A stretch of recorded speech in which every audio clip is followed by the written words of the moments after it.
dari Jawa Timur.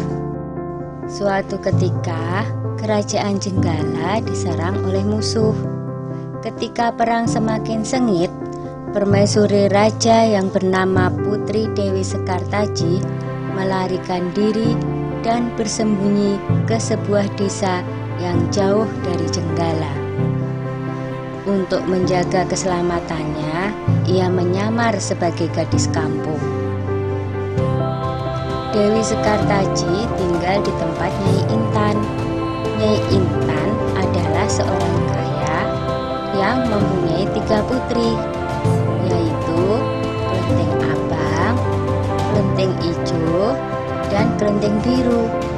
Oleh Nyai Intan, Dewi Sekartaji diangkat anak dan diberi nama Kelenteng Kuning.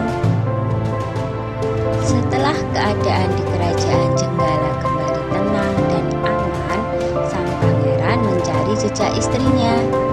Ia pergi dan menyamar menjadi seorang pangeran yang sedang mencari jodoh.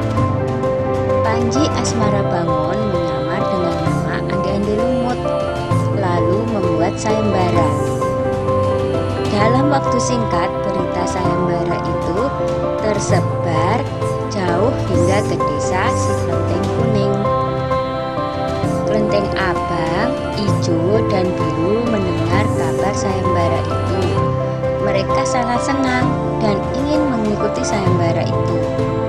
Kita harus berhias agar terlihat cantik dan memikat sang pangeran, kata Kelenteng Abang.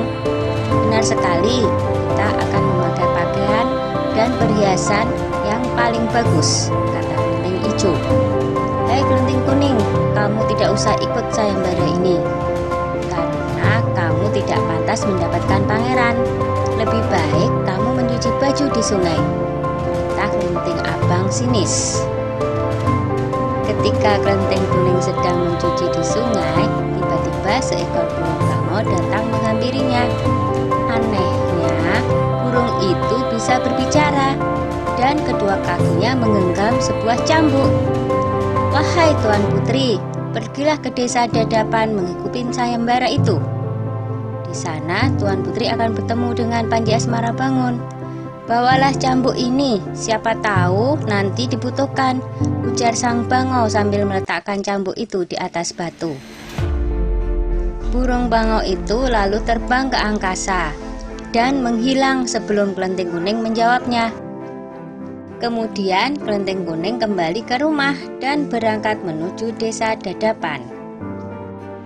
Sementara itu, di tepi sungai Bengawan Solo, ketiga saudara dan ibu angkatnya bingung karena harus menyeberangi sungai, tetapi tidak ada perahu.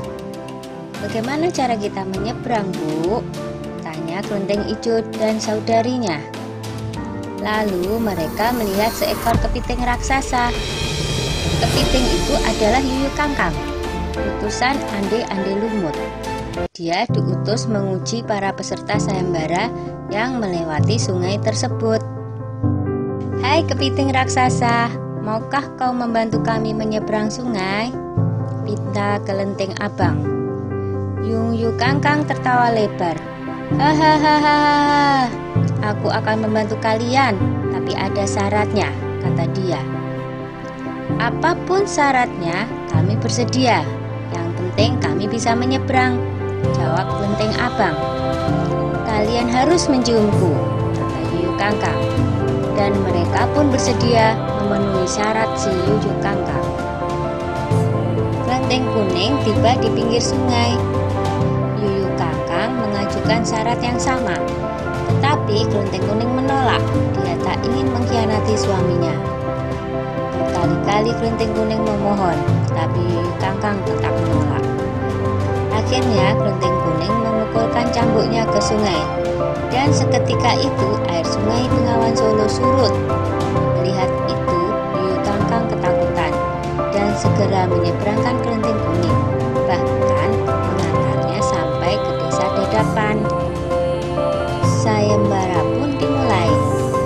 Secara bergiliran, Kelenteng Abang dan adik-adiknya menunjukkan kecantikan mereka di hadapan Andi-Andi Lumut. Namun, seorang pun dipilih oleh Ande-Ande Lumut.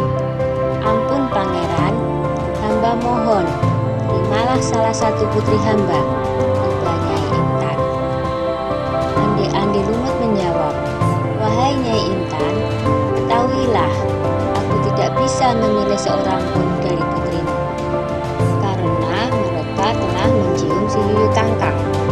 Sambil menunjuk kelenteng kuning, pangeran melanjutkan, "Aku memilih gadis ini karena dia telah lulus ujian, tidak mau mencium si Yuyu Kangkang."